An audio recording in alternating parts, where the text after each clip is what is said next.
Hello, everybody, and welcome to Menopause Strategy Sessions, where we have candid conversations with experts that are helping women thrive in midlife. And today I am so excited to welcome a personal friend of mine all the way from the beautiful island of St. Croix in the U.S. Virgin Islands.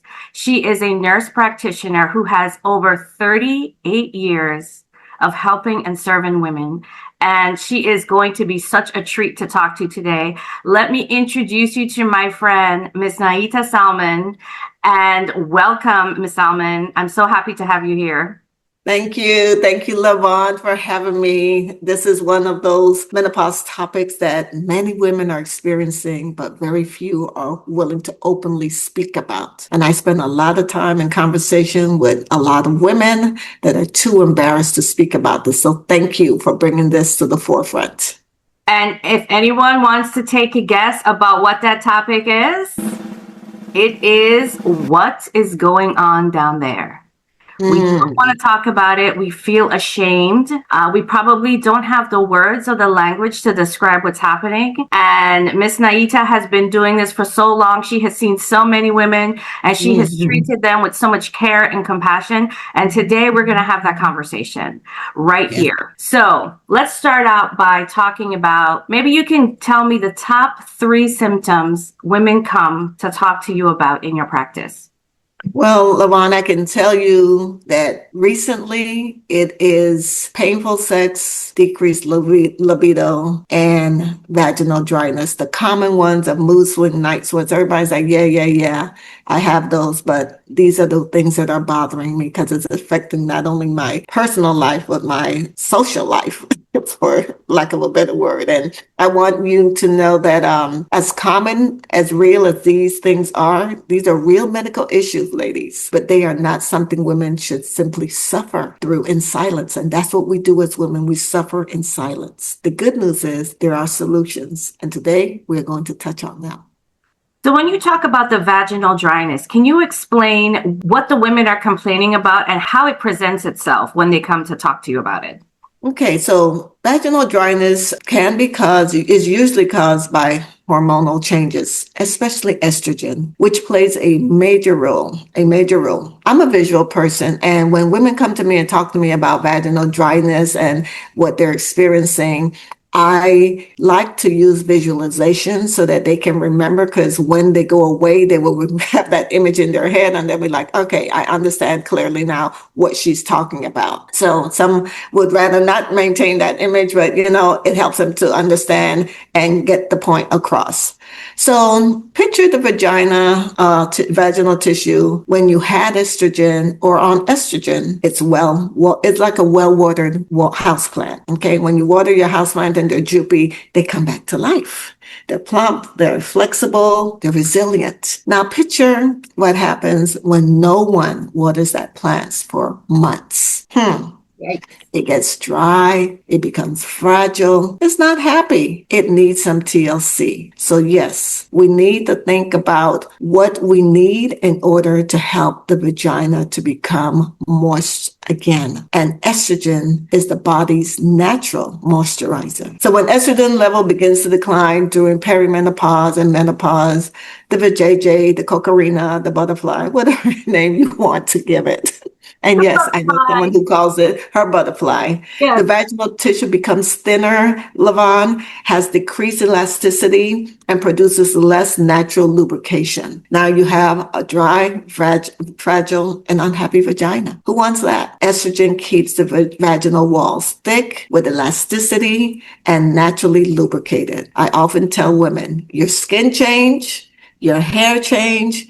During menopause, your vaginal tissue also change.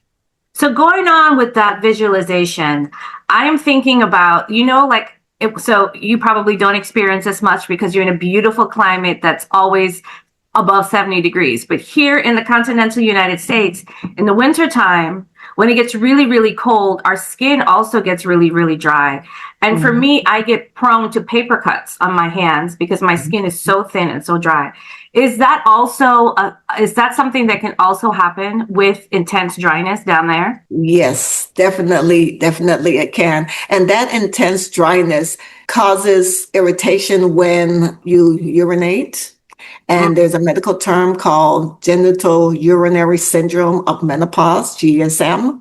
And I want to include that urinary and bladder, urethra and bladder are also included in this issue with dryness. And that's why a lot of women are experiencing urinary tract infections. So yes, the skin is thin, it's irritated, and everything is all connected. The bladder urgency, the constant UTIs, it all plays a part in that area being dry. No matter how much water you drink, it helps, but it's not the same.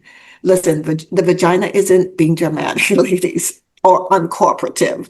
It simply didn't pay attention to the memo that was sent out, letting that section of the reproductive department know that the natural workload of the ovary was being decreased practically to nothing due to it being eliminated from that department. So it's important that you recognize the signals that estrogen sends to you during your perimenopause and menopause stages. And we ignore it. Why do we ignore it, LaVaughn? Guess what? We as women, we're always so busy. We're too busy to take care of ourselves because we're taking care of this person, that person, husband, children, family members, and we don't think about ourselves. It's not bothering us, so we don't bother it or allow anyone else to bother it. So we get to this place where we ignore symptoms that we should be paying attention to. So let's go back to the UTI conversation for a moment, because I have had conversations with women who are constantly getting UTIs and they get antibiotics to treat that infection, but then it keeps coming back. So I guess what's happening here, and please correct me if I'm wrong, is we're just using that antibiotic sort of like a Band-Aid. But we are not fixing the root issue, which is caused by the skin being so thin and fragile and being open to these infections. Exactly. And estrogen is the key. Estrogen is involved in a lot of different areas in the body. So we tend to focus on the reproductive organs when we go through perimenopause and menopause, that, we're decreasing our estrogen levels and now our vaginas this way, or we're having painful intercourse, or the libido's decreased. But estrogen deals with our hearts, it deals with our lungs, it deals with our brains, it deals with our urethra, it deals with our bladder, it deals with a lot of different issues. So instead of continually treating a UTI with antibiotics, consider sending the woman, if you're not knowledgeable enough, to a GYN specialist to talk about estrogen and getting estrogen replacement to help that thinning skin to become more supple and more vibrant again. Yeah. So when those ovaries decided that they were getting ready to retire, they really did not send that memo out to all the parts of the body to let them know that estrogen was going to be on the decline. Yes. That is that visual. So let's talk about how these group of symptoms, I will say, now leads into the bedroom. So now you have dryness and you probably don't want to have sexual intercourse, but you have a partner, and now there is going to be some kind of conversation that needs to be had. So what are the women coming in and telling you about those conversations, and are they even having them? Well, most of them are not having them until after we have a conversation and they better understand what it is they need to be speaking to their partners about. And I also encourage them to bring your partner in. If you don't feel that you are equipped or knowledgeable enough or will say what needs to be said for him to understand what you're going through, feel free to bring him in. We can make an appointment and we can sit down together and talk to both. I can speak to both of you. And men and women are very surprised by this because that their sexual life is going, little to nothing because they had a healthy sexual life before for decades. But remember, as estrogen declines, vaginal tissue becomes thinner and drier, less lubricated, and it means more friction. More friction means what? More discomfort. I sometimes explain it this way. Again, another visualization. Imagine trying to slide down a water slide without water. Ouch. That's not, ouch, exactly. And that is not a design flaw. in the part of the slide, it's a lubrication problem. The same thing can happen during intimacy. Going down that slide is going to be painful without lubrication. Lubrication is key. So it's important to recognize that painful sex is not something women should simply tolerate.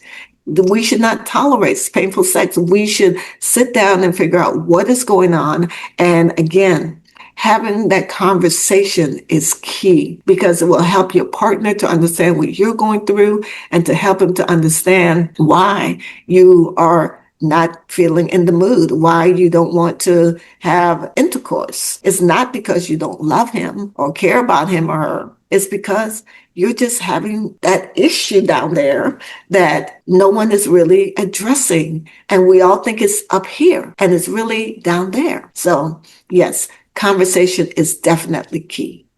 And you also probably are thinking, you already know what it feels like down there, right? You already Yes. know you have some discomfort. And so just the thought in and of itself of the act, the sexual intercourse act itself, is probably giving you some anxiety because you are probably thinking, ow, it's going to hurt anyway. And so then there's that loss of libido that comes along with it, right? Yes. Yes. So let's talk about the lubrication because there's lots of different lubricants out there in the market. So do you recommend that they use a lubrication agent, I guess, along with the estrogen, or where do they start? Okay. First and foremost, you want to think about it because low libido is not always associated with hormones. You know, that's part of the picture. But libido is much more complicated than people realize. For instance, libido can be hormonal, can be related to stress, sleep, relationship dynamics, your body image, fatigue, mental health issues. So many women tell me, I have no interest in sex anymore. And one of my first questions to them is, when was the last time you had a full night's sleep? Because remember that menopause symptom of hot flash, if you're experiencing it, and night sweats is like wax on, wax off, covers on, covers off, covers on, covers off. So you're not getting a full night's rest. What is your body image of yourself? How do you feel about your body image? Your relationship. How is your relationship? Is your relationship going good? And this is the only issue that's causing a discord in your relationship. And fatigue. What are you doing? You're taking care of yourself, or, well, let me take that back. You're taking care of your children, your husband, your partner, your family, and then you're taking care of you. So guess what? You're exhausted. And then the mental issue of it all, the mood swings, the anxiety, the depression that comes along with the decrease in hormones. It's like, oh my gosh, can anything else happen? And I tell them, sometimes low libido is actually disguised as exhaustion. So it's not necessarily low libido. It's just that you may need hormones, but you may also need rest. You may also need a relationship that's working. You know, women, we are not broken. Something that's simply feeling overwhelming in our lives is what's causing this to happen. So we are not broken. No, we're not. Absolutely. You're right. So I want to also touch on another piece that I think we don't really talk about a lot. And maybe you can give us some insights really quickly on what happens to the pelvic floor in midlife. And what do you see with women coming in with problems that they are probably thinking, I wonder if I should even tell her. You know what I'm talking about?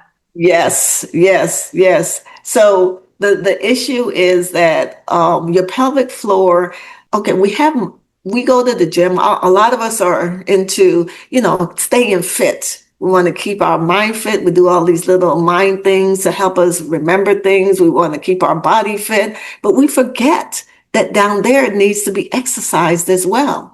And we do know that there are Kegel exercises that we can do throughout our lives, and nobody will ever know you're doing those exercises when you're doing them. But in light of the extent to which we are having symptoms, we may need additional help. And there are specialists out there now, and I thank God for these specialists that teach women about how to maintain their pelvic floor, how to strengthen it, how to make it strong. And, I was thinking about going into this, but I was like, I have so many more stuff on my plate. But I know that if there are women out there and people out there that are doing pelvic floor therapy. So if you can find someone to help you with pelvic floor therapy, that would be great. And, again, as another embarrassing thing that people may not want to talk about is go to a sex shop and get those, those Asian balls that you put in different sizes and try to hold it in. That also will allow your vagina to learn to contract and to stay contracted. So we have to exercise down there. We're exercising outside. Now we have to go and exercise our inside. Women, we have so many different areas of our bodies that we need to pay attention to, and not just the areas that we see, but the areas that are inside as well. So pelvic floor therapy, going to the sex shop or finding a device that can help you to strengthen your muscle in your vagina will be extremely helpful. Kegels will help, but by the time you get to where we are and you haven't done Kegels, it's like, okay, it's going to take a while. So you're going to need some additional help. So Kegels are generally associated with pregnancy and afterwards. That's where I first heard about Kegel exercises. But how would you know that you need to now start those exercises in midlife when you're 40, in your 50s, even in your 60s? What's showing up for you that tells you that? The surprising answer is you should start from in your 20s. It's the muscle. Yes. And having intercourse does help because the orgasm allows the vagina to contract and to strengthen that muscle. But depending on how often you're having sex, you're not exercising that muscle on a regular. So the key is starting in your 20s. Once you reach your 30s, your 40s, your 50s, it can be done, but it's going to take a little bit longer. So, women, and I know myself, I can say, when I was younger, that happens to older people. That's not happening to me. I don't need to be concerned about that. But young ladies, yes, we all need to be concerned about that because it's something that will eventually happen to all of you. Anyone with double X chromosome 2X, you will experience some form of menopause. Even if you don't experience the night sweat, the mood swings, the vaginal dryness, you're going to experience decreased pelvic floor strength. And will those exercises help with incontinence? Yes, it definitely will. And that's one of the things that I teach women is, you do the Kegel. I said, but another thing that you can do is when you're urinating and you cause yourself to stop urinating, consciously stop urinating, and then urinate again and stop it, then urinate again, then stop it. That's strengthening that muscle as well, because think about it. Those are the muscles that's causing you to help you to urinate. That muscle is contracting to push out the urine, that vaginal muscle, that muscle in that reproductive area. So strengthen it by any means you can. All right. Okay. So now we have a menu of things that we should be doing. We should strengthen. We should exercise. We should obviously have conversations with our partner. We should consider what else is hampering our libido, and it's not just our hormones. We cannot blame that for it all the time. We need to have a good night's sleep. We need to decrease stress, all of the wonderful things. We need to also consider, obviously, after a conversation with your healthcare practitioner, if estrogen is an option. And so I heard you have some show and tell for us. And yes, I do. You want to show us an estrogen option that you can use.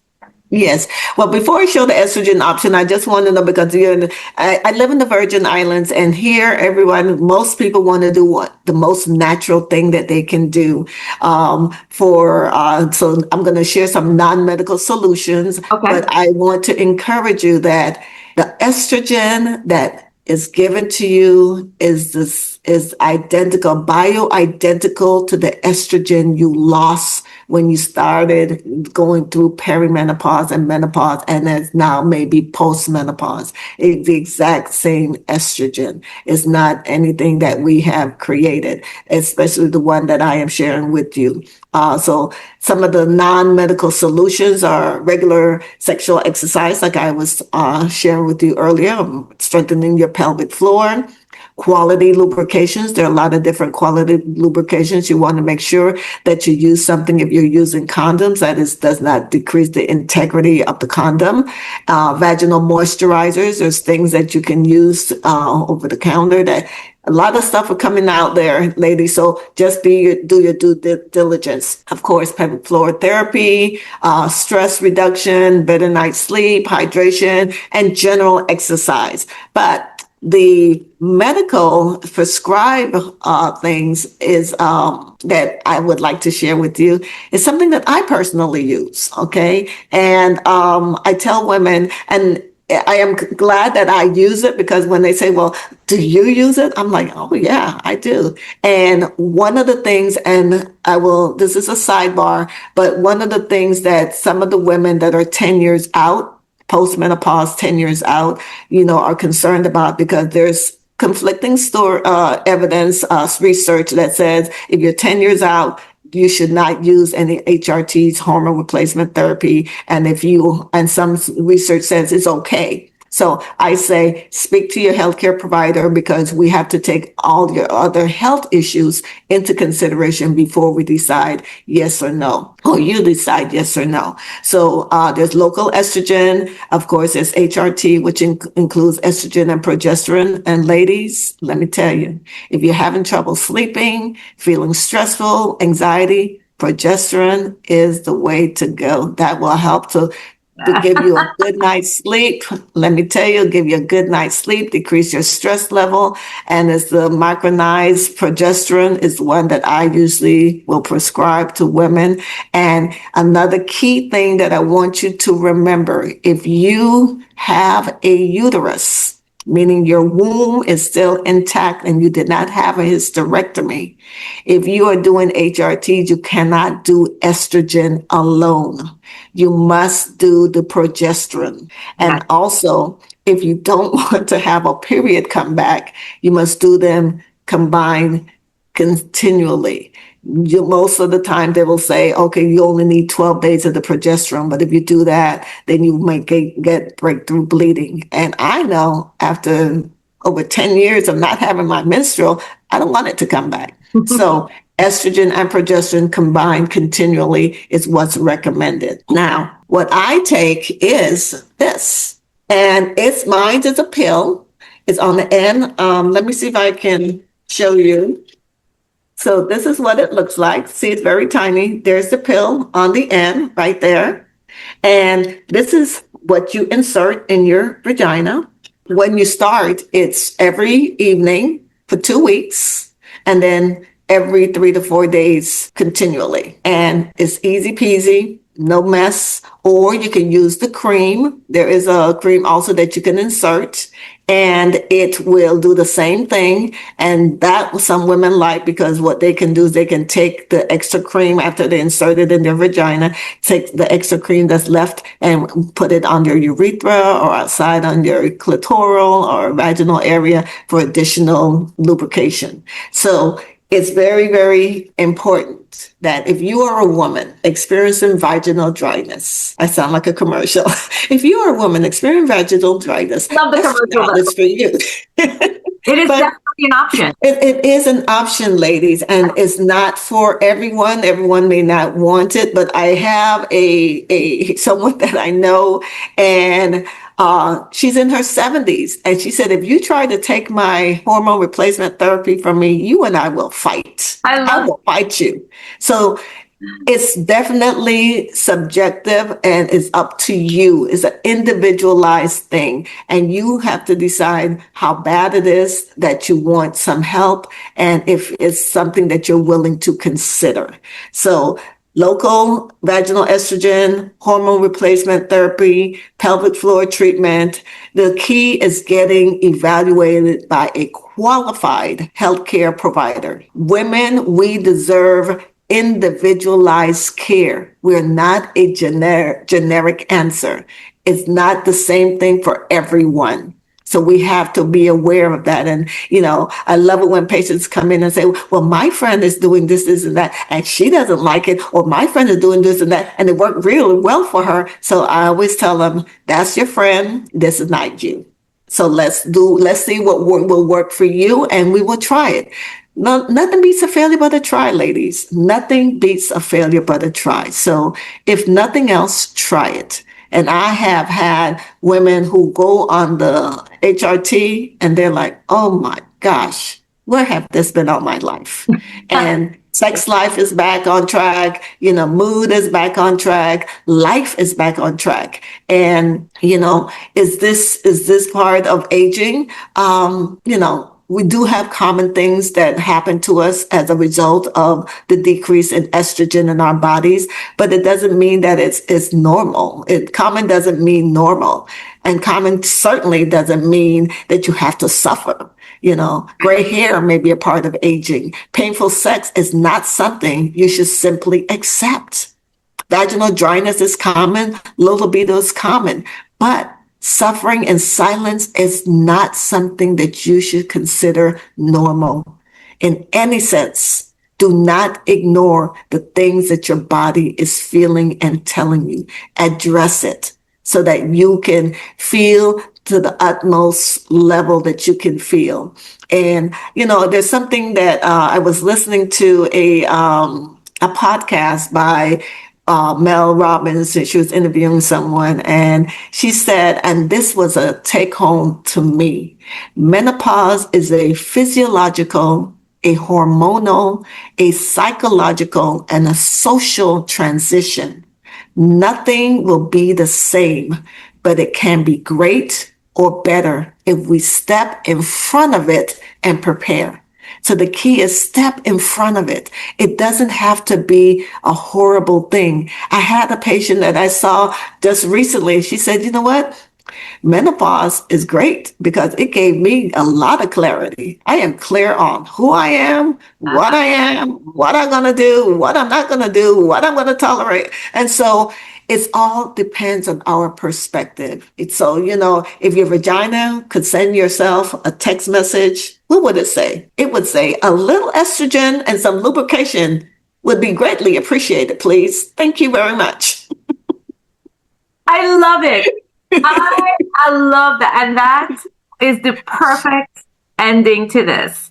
Ladies, if your vagina is going to send you a text message, she's going to ask you for some lubrication and some estrogen. Please consider that. Please, please. She's calling out to you. Yes. I love that. That is the perfect ending. Oh my goodness. Thank you so much for spending some time with me, for being so open and candid. Yes. And you know what? And most importantly, thank you for all of the work that you are doing for the women of the Virgin Islands. I know you are a treasure. I know that they love coming in to see you, and they appreciate the warmth and the care that you give them. So thank you for that. This is my passion. Women's health is my passion. And now menopause is my superhero passion. It's like I want to help every woman that I can. And that is why, I have created this global menopause movement, honoring our truth. And it's to build an inclusive, resource-rich community that helps women navigate menopause with clarity, compassion, and credible guidance. The mission and the vision is to create a world where every woman can instantly find trusted answers, a supportive community, and pathways to care for every menopause moment, every menopause stage, and every menopause journey. Because trust me, when I was looking, I was pulling my hair out with all the different things that were out there and available. So what I'm trying to do with Honoring Our Truth is to bring us all together in one place so that the women can find what they need, where they need it, and how they need it. So thank you, LaVaughn, so much for inviting me to speak about this subject that most women are too embarrassed to speak about. But ladies, speak about it, because if you don't talk about it, people won't know about it and you can't get help. And amen to that. And we will have information about honoring our truth at the bottom of this video and how you can find Miss Naita. And, you know, if you want to take a trip to St. Croix and go, hey, I'm sure she'll be open to seeing you. Although I heard she only works 1 day a week. So I don't know.